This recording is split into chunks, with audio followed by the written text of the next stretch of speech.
Welcome to Part 3 of Stanwick of Scotland Yard.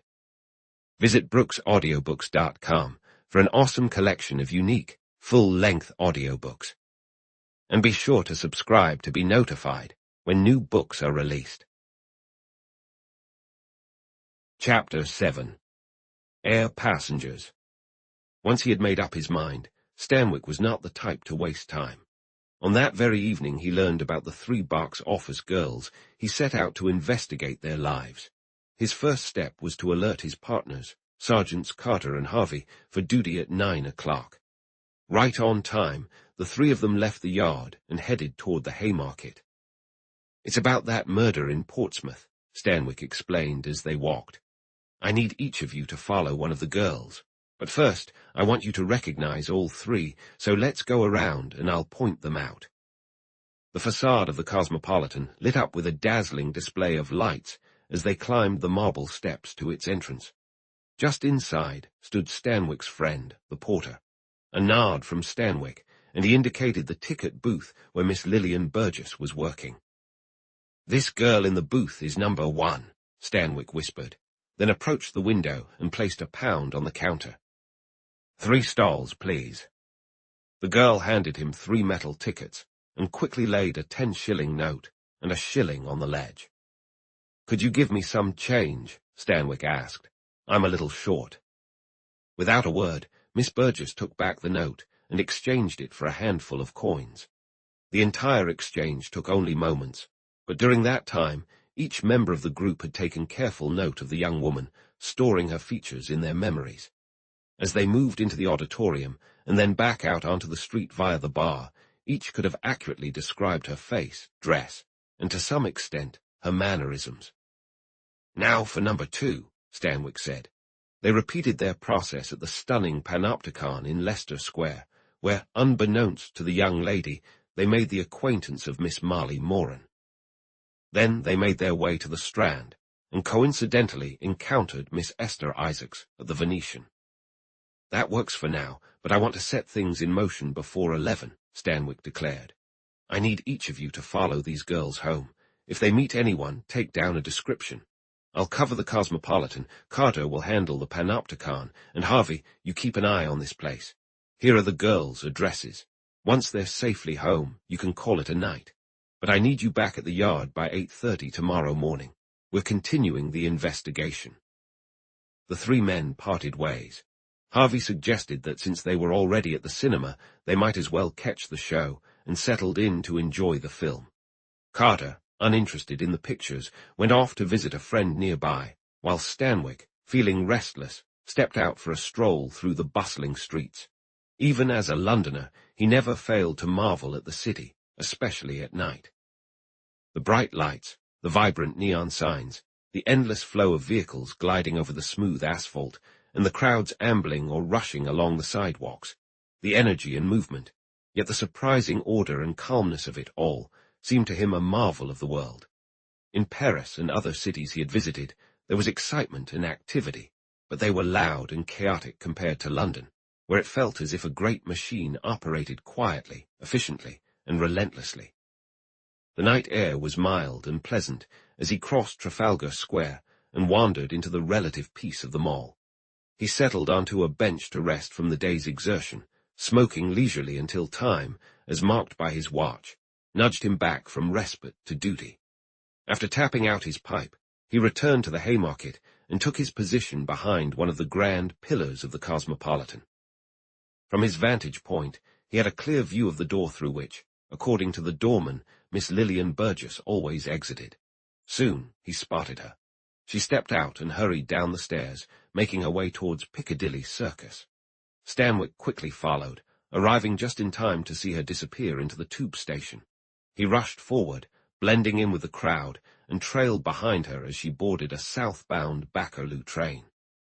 From the adjacent compartment, he kept her in sight, and by the time she exited at the Elephant Station, he was only 20 feet away.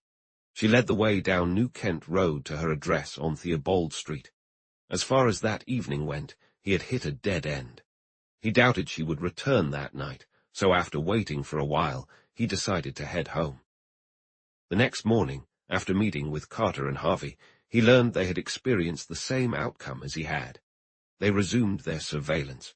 Since the three young women didn't start work until 1 o'clock and often worked late into the night, it was likely they wouldn't be early risers. However, Stanwick wanted to cover all bases. Before 9, he and his associates were at their designated spots. In Stanwick's case, he settled in a rather shabby cafe across from Miss Burgess's boarding house, where he discreetly observed the street from behind a worn window blind while trying to eat breakfast. He found himself needing to thoroughly read the newspaper and smoke several pipes before he finally spotted her. It took no less than 2 hours for her to leave the house, walking casually down the street. Stanwick followed her at an equally leisurely pace. She headed directly to Westminster Bridge Road, crossed the river, and after entering Great George Street, made her way into St. James's Park. Strolling steadily, she crossed the Mall and Green Park, eventually reaching Hyde Park. She walked up one side of the Serpentine, around the top of Bayswater Road, and down the other side toward Hyde Park Corner. Stanwick had fallen quite a distance behind her, but when he saw her head off along Piccadilly, he quickly caught up, keeping about 20 feet back. She guided him along Piccadilly to the Circus, then turned down Haymarket, disappearing into the Cosmopolitan. Even though he had been anticipating this outcome, Stanwick cursed under his breath. There went his entire morning wasted, with nothing to show for it. While he had a clear idea of where the young lady had taken her morning stroll, that was all he had figured out. It seemed he was on the wrong trail, and this girl likely had no ties to the gang. But that remained unproven. It would take a far more thorough investigation to clarify the matter. With a resigned shake of his head, he made his way back to the yard to see how Carter and Harvey had fared. He ran into Harvey at the door. Miss Isaacs had spent her morning in a manner strikingly similar to Miss Burgess. She had left her boarding house around 11 and gone for a walk. Harvey had kept her within his sights the entire time and was certain she hadn't talked to anyone else. Moments later, Carter walked in. Marley Moran had left her boarding house on Nelson Street, a narrow road between High Street and Arlington Road, at 11:30. She had taken a train to Hampstead and Highgate from Mornington Crescent Station, travelling all the way to Charing Cross. Once she emerged from the station, she sauntered slowly, first lingering under the Southern Railway Bridge, and then pacing up and down Craven Street. Carter had struggled to keep her in view without revealing his intent, but he suspected she was waiting for someone, and had not taken his eyes off her for a second. After about 10 minutes, a grey sedan sped down the street, pulled over to the curb, and stopped next to Miss Moran. She immediately jumped in, and the car took off toward the Strand. Carter hurried to find a taxi. By sheer luck, he managed to catch one without needing to head to the rank under the bridge. When he reached the Strand, he could still see the grey car circling Trafalgar Square. However, his luck ran out there. The traffic held his taxi back, and by the time it finally broke free, the car had vanished up Cockspur Street. After fruitless attempts to track it down, Carter drove to Leicester Square and positioned himself to watch the entrance of the Panopticon. About 40 minutes later, he spotted Miss Moran arriving, walking slowly.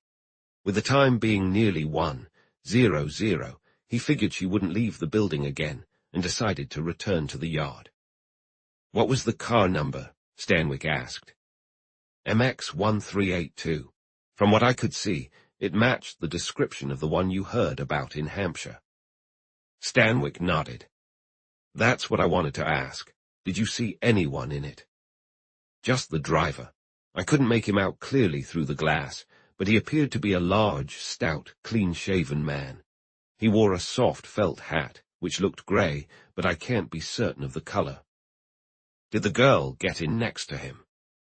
"No, she didn't seem to talk to him at all. She jumped in the back, and he drove off right away. It all felt very organised, like they rushed it through." This haste caught Stanwick's attention. Moreover, the driver bore a striking resemblance to Thurza Smithson's description of Westinghouse. "Same routine tonight and tomorrow morning," he said to his team, "but we'll switch things up. We don't want those girls to realize they're being followed. You, Carter, can take the Isaacs girl and Harvey, while Miss Burgess and I will keep an eye on Marley Moran." That night, the three young women hurried home as usual, and the next morning at 9 o'clock, Stanwick found himself trying to pass the time discreetly on Nelson Street until Miss Moran decided to embark on her day's adventures. There was no nearby cafe, and it was challenging for him to keep watch on the boarding house without drawing the attention of onlookers. But Stanwick was skilled at his job. By purchasing countless packs of matches and cigarettes from the local tobacconist and making tireless inquiries about a certain Mrs. Entwistle, an imaginary dressmaker he had invented for this very purpose, he managed to fill the hours. At exactly 11:30, the same time as the previous day, the young lady emerged from the boarding-house and made her leisurely way toward the Mornington Crescent tube station. Again, she boarded a southbound train.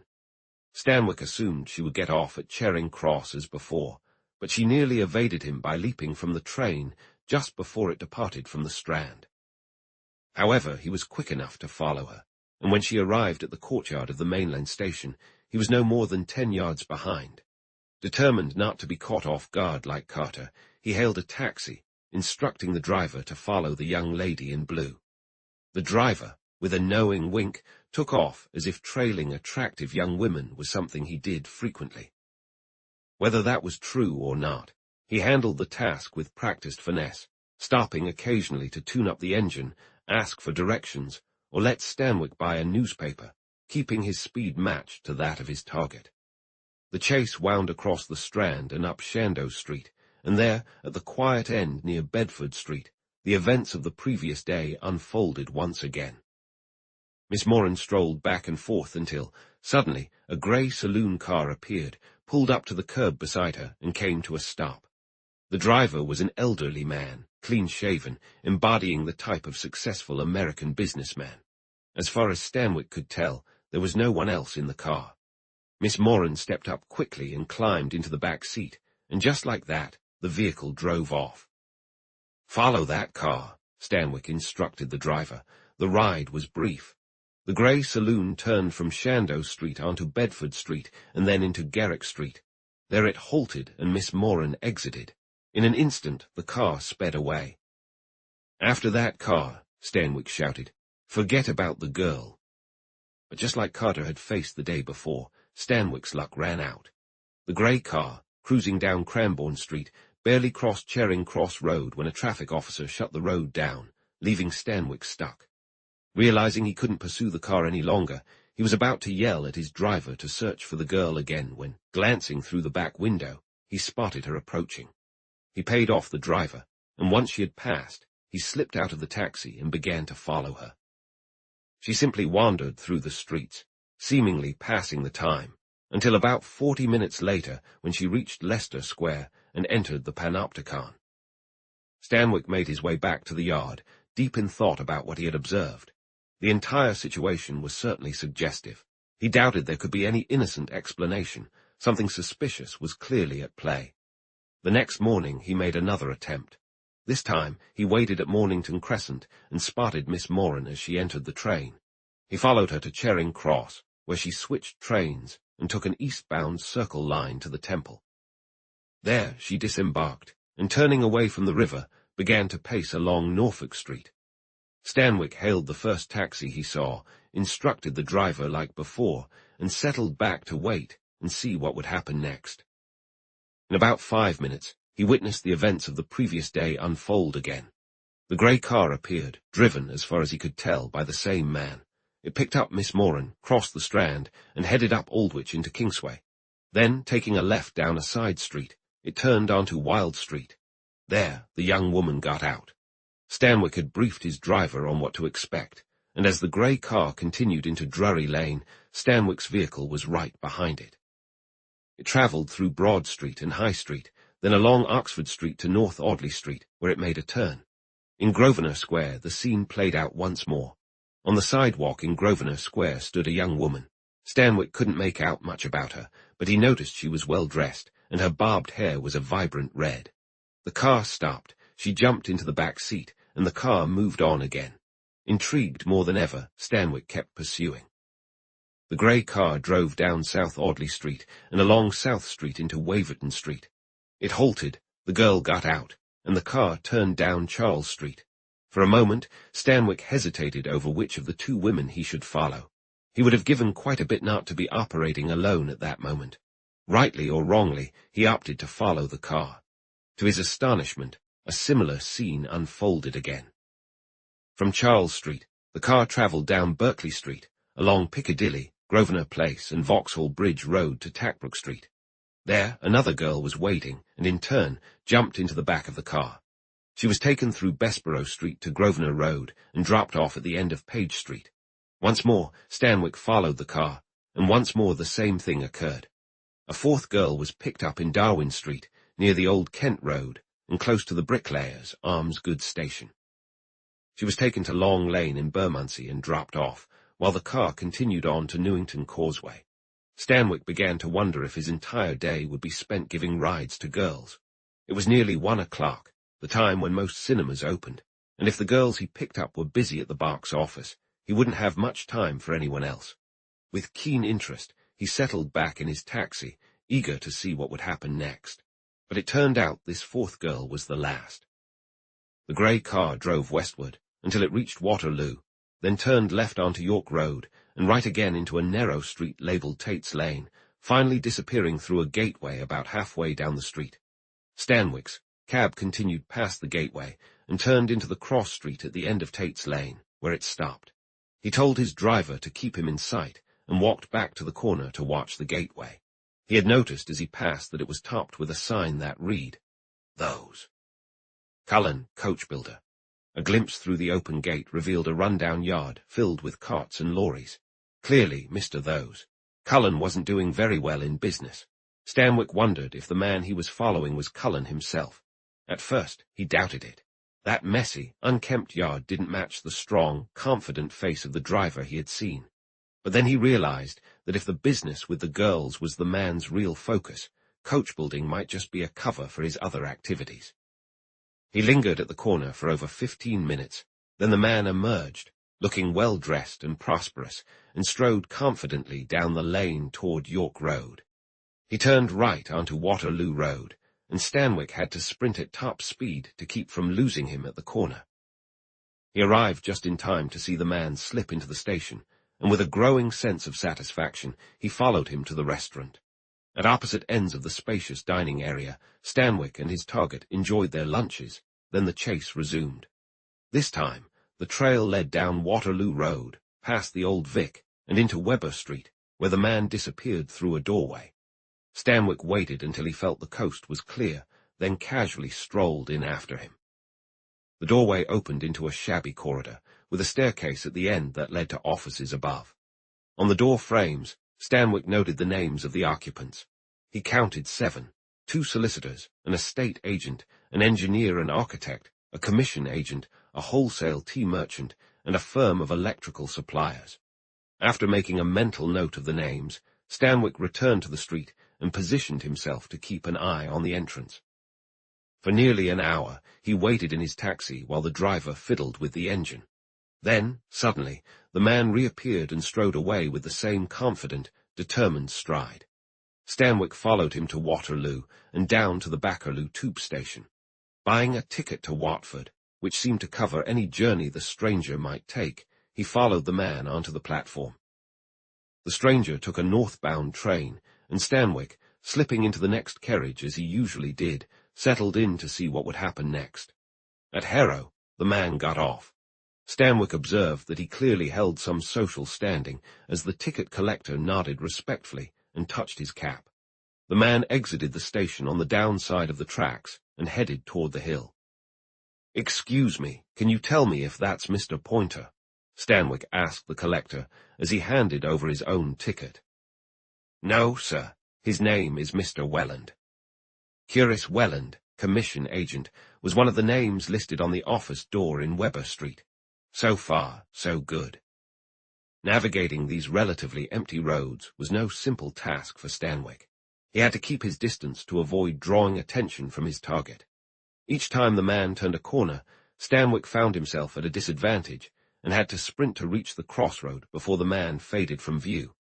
This often brought him too close, forcing him to slow down again until he could maintain a safe distance, a rather conspicuous way to follow someone.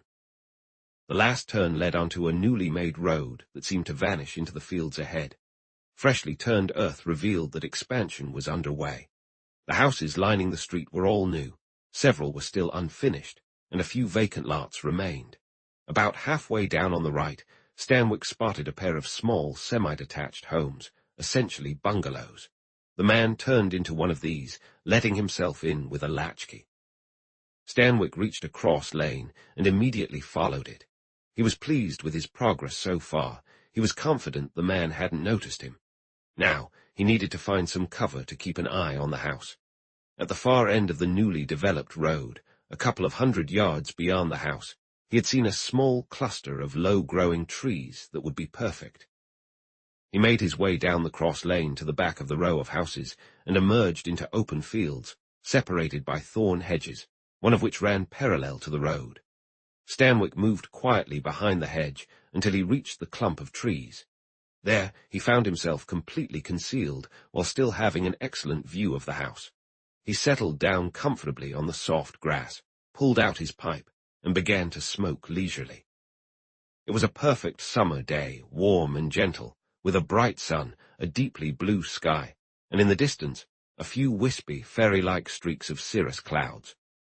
The meadow behind him had recently been mowed, and a gentle breeze carried the sweet fragrance of fresh hay. The air vibrated with the melodies of birds, accompanied by the constant hum of countless insects. It was all so serene and drowsy that after a few minutes, Stanwick sat up intentionally in a slightly uncomfortable position to avoid dozing off and missing his target. Until now, he hadn't had the chance to reflect on what he had witnessed, but now he began to sift through the details in his mind. There was no doubt he had stumbled upon something unusual, but as of yet, there was no concrete evidence to suggest it was criminal. Even less could he establish any link to the murders. Still, he felt certain the situation was strange enough to warrant a deeper investigation. What, he wondered, could be happening?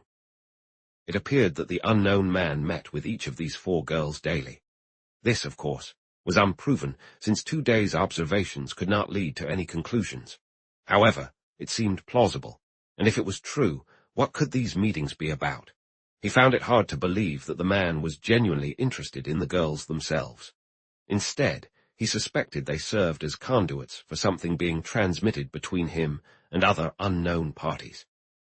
Whether that something was material, like stolen goods or money, or whether it involved sharing information between the members of some larger organization and its headquarters, he couldn't envision. In any case, it was crucial that Scotland Yard uncover more about it. It would not be his fault, he grimly resolved, if Scotland Yard did not soon learn everything there was to know. Chapter 8. The grey cars round. The rest of that day felt like an anticlimax to Stanwick. He spent a tedious afternoon working with little to show for it. After about half an hour spent in the clump of trees, he spotted his target emerge from the house, dressed in +4s and carrying a bag of golf clubs. The man glanced in Stanwick's direction, and when he reached the end of the road, he turned onto a footpath that wound through the fields. This path brought him close enough to Stanwick's position to allow for a discreet follow, but not so close that there was any risk of being discovered.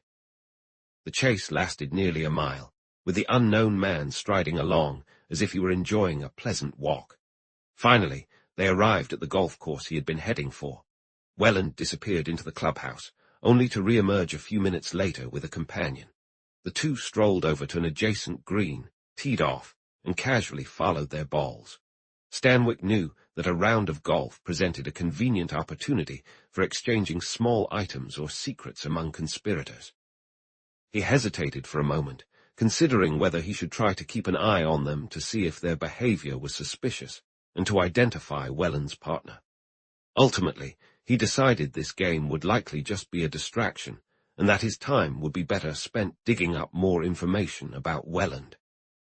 Returning to Harrow, he stopped at the police station and asked the sergeant for any information available. "I'm afraid I can't give you much, sir," the man replied. "But if you can wait a bit, I'll see what I can find out." He called over a subordinate. "Carlgate, do you know that man Curtis Welland of 39 Acacia Avenue? Isn't his housekeeper local?" Yes, sir. She's the sister of Jacques, the confectioner. I thought so. Then go down to Jacques and see what you can gather about Welland. Quietly, mind you. Or would you prefer to go yourself, Mr. Stanwick? No, replied Stanwick. I meant to be following the man himself. I left him out on the course, and I'll head back there. Very well, sir. I trust there's nothing amiss. I can't say for sure yet. He's been acting a bit suspicious, but it may not lead to anything. Well, Sergeant, I'll stop by later for any news on your man. Equipping himself with a packet of raisins and a bar of chocolate, Stanwick returned to the road leading to the golf links and sat down to wait for his man's return. It was nearly 7 by the time he spotted him, and in a twist of fate, the roles had flipped. Stanwick trailed him back to his home, following the path through the fields. Once again, he concealed himself among a cluster of trees and settled in to watch. Thankfully, the lovely day transitioned into an equally charming evening. Otherwise, Stanwick's wait would have been far less bearable. Hours passed, and Welland showed no signs of leaving. Stanwick hungrily finished the last bits of his raisins and chocolate, puffing on pipe after pipe to pass the time. As darkness settled in, he left his hiding spot and crept closer to the house. Still, his target remained elusive, and at 10:30 he concluded there was nothing more to be learned that night, and abandoned his watch. On his way back into town, he stopped at the police station to hear the results of the questioning of Jacques. It hadn't gone particularly well. All the sergeant had uncovered was that Curtis Welland had moved to the area about a year ago and purchased the house he occupied. He was thought to be well off, for even though he had a job in town and commuted daily, he could return home early enough to play a good deal of golf. It appeared he was unmarried. No woman aside from his elderly housekeeper had been seen around. He lived a quiet life, rarely going out in the evenings and hardly ever hosting guests. He took no part in the community's activities, but it was clear he was well liked among the golf crowd and generous in his charitable contributions. As far as the sergeant knew, he wasn't involved with any church or local organizations. Each day, he took the 9:17 train into town and usually returned around 4. Stanwick had to settle for this information. It certainly didn't support his suspicion that the man was a criminal. Yet he reminded himself that if a criminal wanted to lay low, this was exactly how he would act. The next morning, Stanwick had 3 assistants, Carter, Harvey, and a man named Pickford. At 9:17, they boarded the Bakerloo train at Harrow, having first watched Mr. Curtis Welland take a seat in a first-class carriage. They followed closely behind him when he alighted at Waterloo, trailing him separately to his office on Weber Street. He disappeared inside, while the 4 men did their best to blend in, with Stanwick hiring a taxi to keep on call. Around 11, their target emerged and walked off in a manner that suggested he was important and successful. He followed the same route he had taken the night before until he reached York Road and Tate's Lane. The gate to the coach builder's yard was open, and he stepped inside, vanishing from sight. Stanwick and his men then got into the taxi and took a roundabout way through the nearby streets, parking at the far end of Tate's Lane, ready to follow the saloon car if it showed up. They waited for half an hour, which led Stanwick to believe that Welland was driving himself. Eventually, the grey car slowly exited the yard and turned toward York Street. The taxi was quick to follow. The pursuit led northward, crossing Waterloo Bridge into the Strand and taking a right turn through King William Street into Orange Street. There, the actions of the previous day repeated themselves. Marley Moran stood on the sidewalk. The car pulled up opposite her, she climbed into the back seat, and the vehicle drove away. It turned onto Whitcomb Street, crossed Coventry Street, and stopped in Wardour Street. Miss Moran stepped out, and the taxi continued on its way. Stanwick's confusion was mirrored in the expressions of his companions as they watched the taxi drive off. This curious routine seemed to unfold day after day, following a clear pattern. For 4 straight days, Welland had picked up this girl, driven her a short distance, and then let her off again. Each day it happened in the same area of London, though on a different street. What could it all mean? Just like the day before, the car now headed west. Previously, its second stop had been in Grosvenor Square. This time it halted in Berkeley Square, just a 5-minute walk away. There, the girl with the red hair was waiting. She jumped in, and 2 minutes later in Grafton Street, she jumped out again, while the car sped off once more. "Carter, it's your turn. Follow her," Stanwick instructed. Carter slipped out of the taxi and disappeared. The third girl, who had been picked up in Tackbrook Street the day before, was waiting in Rochester Row, only 5 minutes away. She took a 3-minute ride, getting off in Regency Street. As she walked away, Harvey trailed behind her. Then the car crossed the river and picked up the fourth girl in Upper Grange Road, again near Bricklayers Arms Station. She and Sergeant Pickford exited 5 minutes later, while Stanwick carefully tracked the car back to Tate's Lane and followed Mr. Curtis Welland to his lunch, and then to his office. Just before 3 o'clock, Welland reappeared and walked, just as he had the day before, to the tube station at Waterloo. After a brief pause, Stanwick saw him board the Harrow train and decided to abandon the pursuit. He figured he might have better luck elsewhere. He returned to Weber Street, climbed the stairs, and took a quick look around. The building was 5 stories high, with 2 small offices on each upper floor. Curtis Welland, commission agent, occupied the 3rd floor, across from Harold Tozer, engineer and architect. The entire place was grimy and run-down, hinting at businesses that were clearly struggling. Stanwick approached Welland's door and knocked, but there was no answer. He cautiously examined the lock. It was old, and he thought a bent wire might persuade it to open. Yet he knew that attempting any break-in wasn't wise at the moment, especially with sounds coming from the engineer's office that warned him off. After a brief pause, he crossed the landing and knocked on the engineer's door. A tall, thin young man answered. "Sorry to bother you," Stanwick said, "but I'm looking for a Mr. Fairchild, an engineer. I seem to have been misdirected. Do you happen to know him?" "No," the young man replied. "There's no one by that name here. Sorry, I can't be of more help." Stanwick acknowledged the response politely and stepped back down the staircase. He had gotten a look at the occupant of the engineer's office, which was exactly what he wanted. More importantly, he was convinced that the young man was by himself. Once again, he took up his weary watch on the street below. He waited nearly an hour before he saw his new acquaintance leave. Quickly, he re-entered the building and climbed to Welland's office. With considerable hesitation, he had decided to do something risky and illegal, search the premises without a warrant.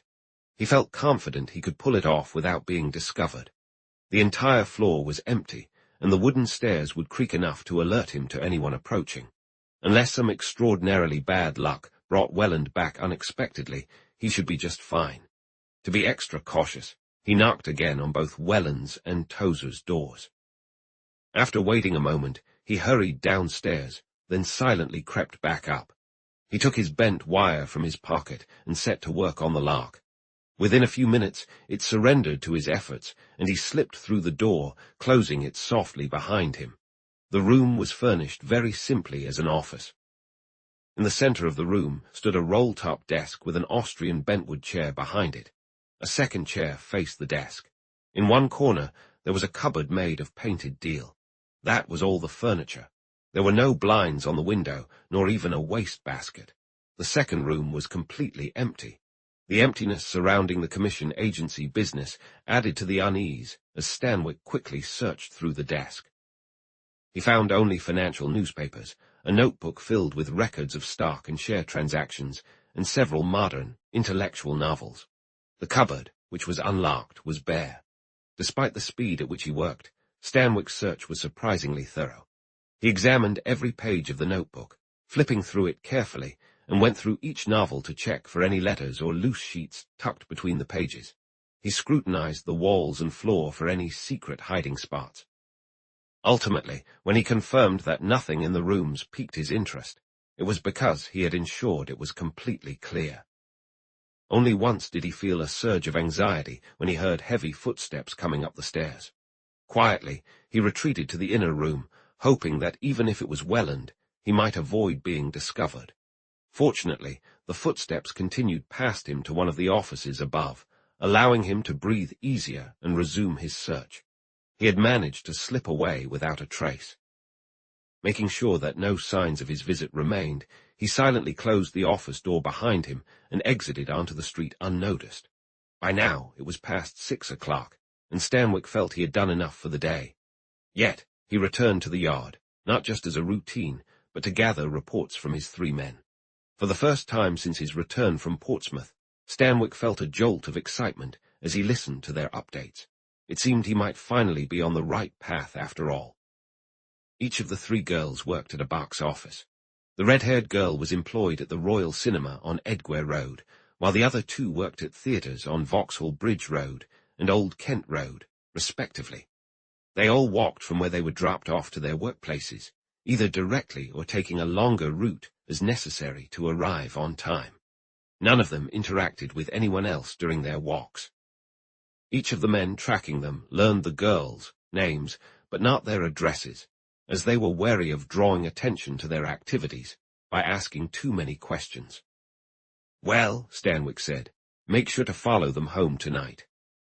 Although Stanwick had been looking forward to a quiet evening with his family, his determination was so strong that after dinner he ventured out again to push the investigation forward. After some difficulty, he managed to meet with the managers of all 4 entertainment venues, the 2 cinemas and the 2 theatres. He explained his official role, making it clear that he was not suggesting anything about the girls personally, and then he asked his questions. As he had anticipated, the managers were not particularly helpful. None had noticed anything unusual or suspicious about the conduct of the girl in Stanwick's company, and there had been no discrepancies with her cash. The next day, Stanwick expanded his inquiries. Armed with the addresses his 3 assistants had gathered the night before, he visited the landladies of the 3 girls' boarding houses. In each instance, he was told that the girl in question seemed to be going through difficult times in the past 6 months. However, the landladies did not believe it was related to financial issues. None of the girls had shown any trouble paying their bills. Stanwick left these meetings more determined than ever to get to the bottom of the matter. But when he thought about taking that next step, he realized it wasn't as straightforward as he first believed. Eventually, he resolved to approach the girls individually and attempt to earn their trust. This, of course, carried the significant risk of alerting the gang that the authorities were onto them, yet he saw no other method that promised such a favorable outcome. Chapter 9. Stanwick makes a second appointment. Around 10 o'clock the following morning, Stanwick knocked on the door of number 27 Nelson Street. After handing his card, inscribed Mr. Markus Stanwick, to the servant, he asked to see Miss Molly Moran. He settled into the plain, somewhat uncomfortable sitting room, waiting for several minutes until the girl he had been observing entered. "Miss Moran," he said, wearing his most charming smile, "I won't take up too much of your time. May I ask you to sit down?" She was prettier than he had expected. Slightly below average height, she had a graceful figure with small, delicate hands and feet. Her hair and eyes were dark, her nose had an appealing tilt, and a determined little chin suggested she had plenty of spirit. "First," Stanwick continued in a low voice, glancing toward the door, "I must tell you that I'm a detective officer from Scotland Yard," and he presented her with his official card. He was used to noticing a flicker of apprehension in the faces of those he delivered this news to, whether they were innocent or guilty, but he was unprepared for the reaction from Miss Moran. A momentary look of sheer terror crossed her features. Her eyes widened, and her complexion turned ashen. Then, with a visible effort to regain her composure, she managed to respond, "Yes." "You were anticipating a visit like this, correct?" Stanwick pressed. "You sensed that eventually it would happen." "Oh, no, no, no," she exclaimed in a hoarse voice, laced with a charming hint of an Irish accent. "What could you possibly mean?" "I believe you understand. If you didn't, what would explain your fright at my arrival?"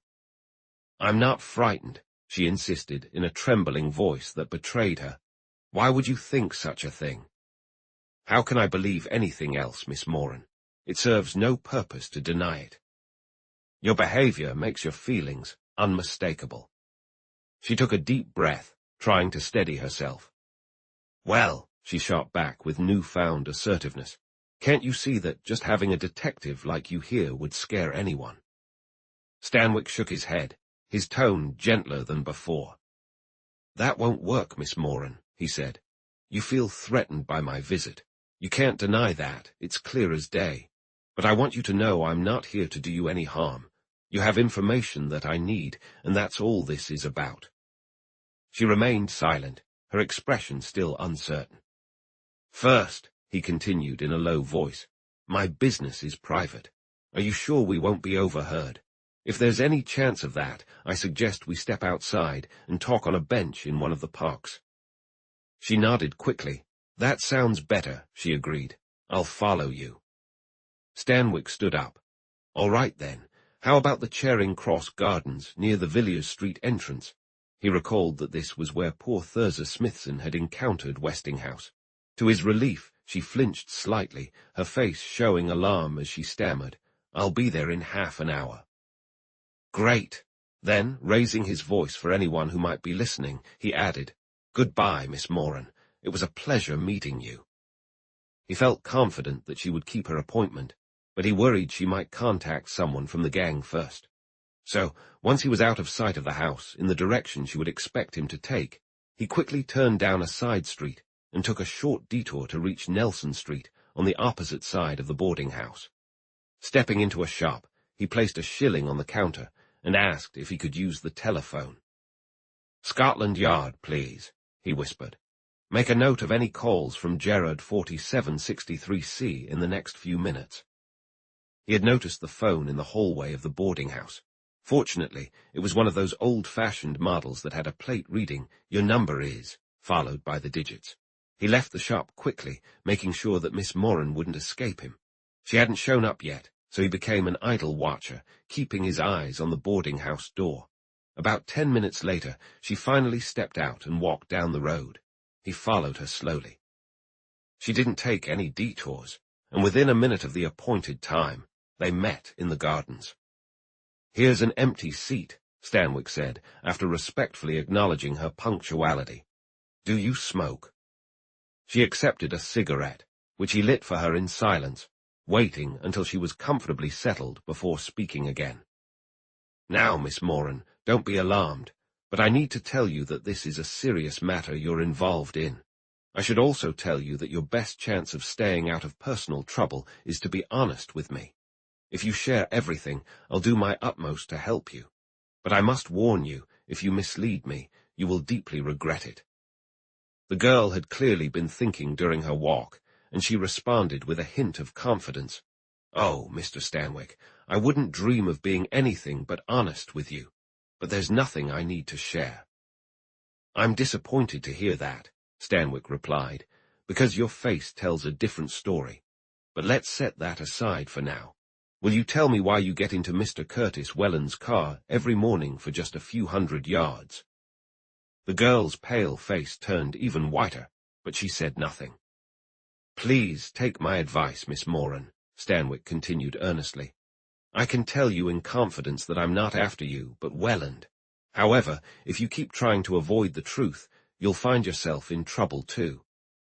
Believe me, you're taking a much bigger risk than you realize." She hesitated for a moment longer, then replied gloomily, "I'm not breaking any laws." "In that case, Miss Moran, you shouldn't mind sharing the details with me. You can't force me to say a single word if I don't want to."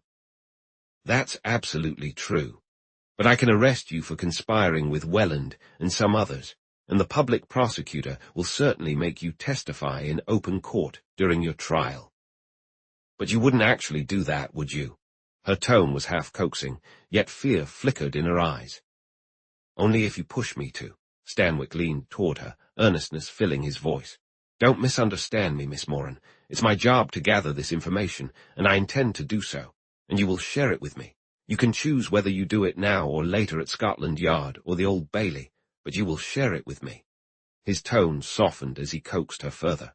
"Why not tell me now, just the two of us? I promise to help and protect you from those you're involved with."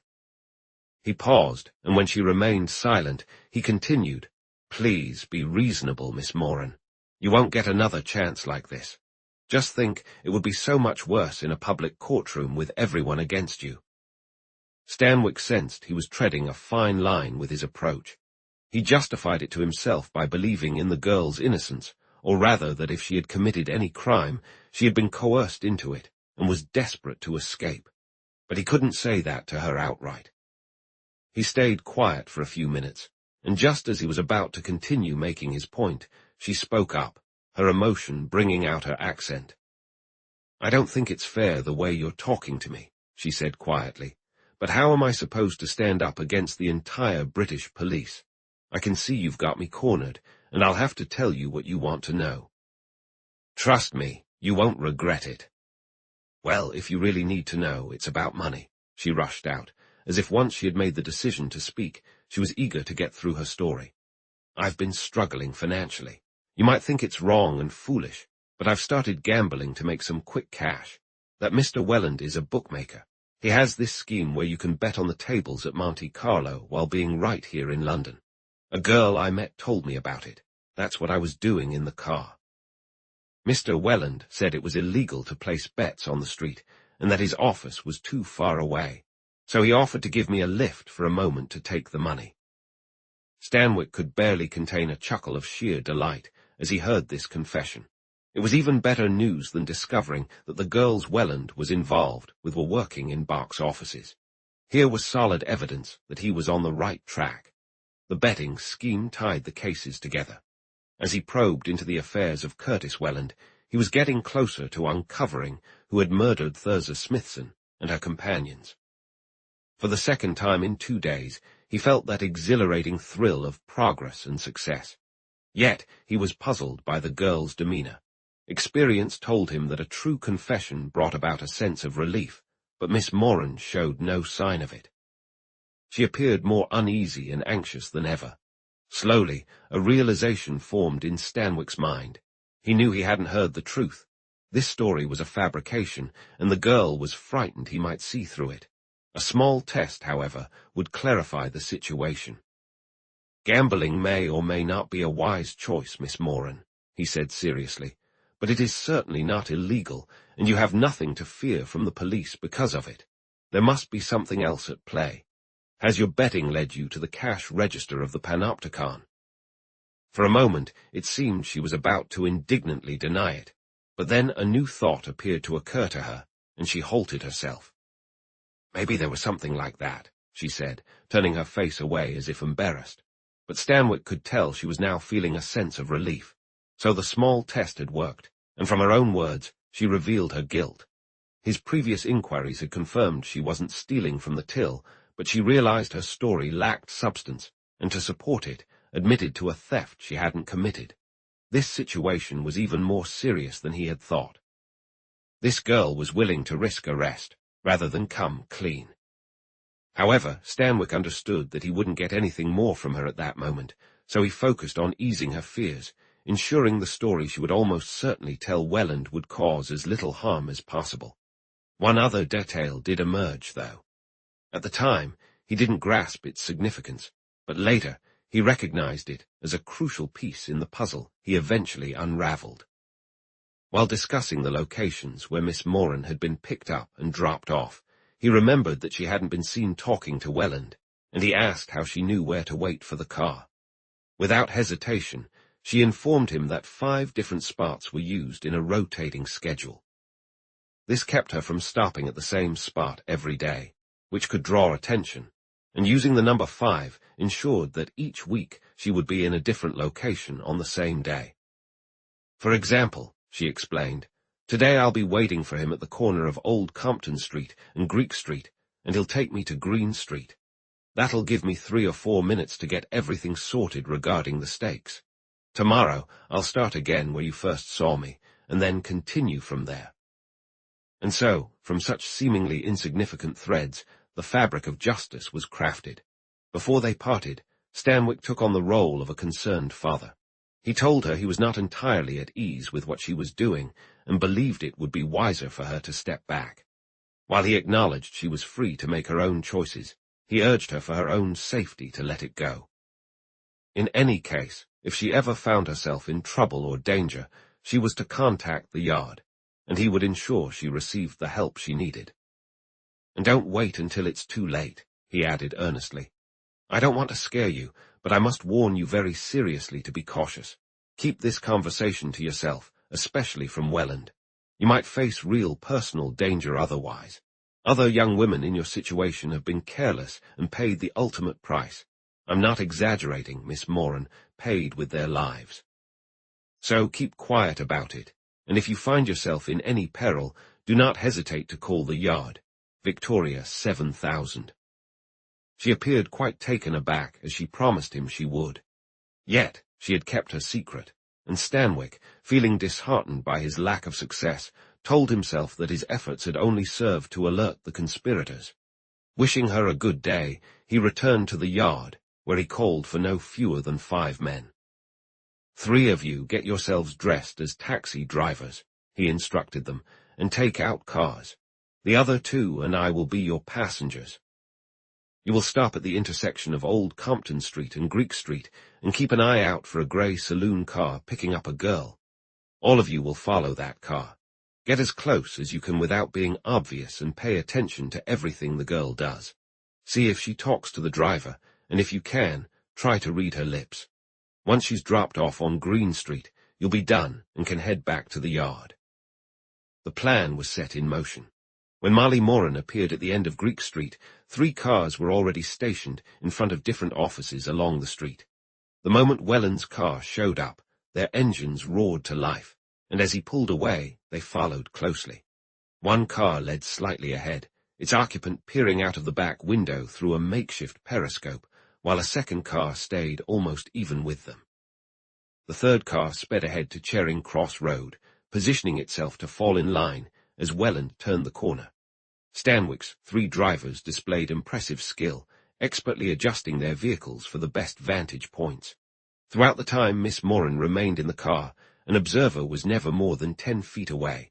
Sometimes one of the drivers was closest, then another, but none left the side of the grey car until the next was ready to take over. This outcome both satisfied and puzzled Stanwick. It pleased him because it confirmed his suspicion that the gambling story was a sham. After a brief good morning, which Carter lip-read, the girl did not speak to Welland at all during the drive, nor did any money or letters pass between them. However, Stanwick was puzzled by her behavior. For at least a minute, she leaned forward, seemingly fiddling with something at her feet.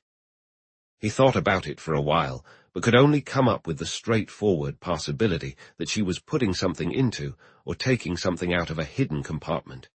If that was the case, he needed to inspect the car and figure it out. Should that be his next move? He thought so, but there was one thing to consider. Wouldn't it be wise to see if he could get anything from the other 3 girls first? Eventually, he decided it would be. If his findings were reported to Welland, it wouldn't matter if it was from 1 girl or 4. If Stanwick had as much information as he clearly did about Marley's whereabouts, Welland would assume he also had insights about the other girls. The next morning, he made his rounds to visit all 3 girls, but unfortunately, he had no success. Each girl showed signs of anxiety that bordered on terror when they learned why he was there. Yet, after applying varying amounts of pressure, they all recounted the same story about the gambling. He was convinced that each of them was lying, and that they had rehearsed this story beforehand for just such a situation. Now he needed to search the car. Figuring out a way to do that was no simple task. For a while, he considered a strategy to take it to the Yard, like arresting Welland by mistake, then quickly apologizing and releasing him. But he thought that as long as there might be another option, his superiors wouldn't approve of that plan. Moreover, if, by some chance, the girls hadn't reported his inquiries to Welland, that would only put the man on alert. In the end, he realized he had no choice but to act like a burglar once again. He had to find a way to get into the garage at night, when he could take his time, examining things thoroughly. Though he wasn't sure how he would pull it off, he resolved to make the attempt the very next day.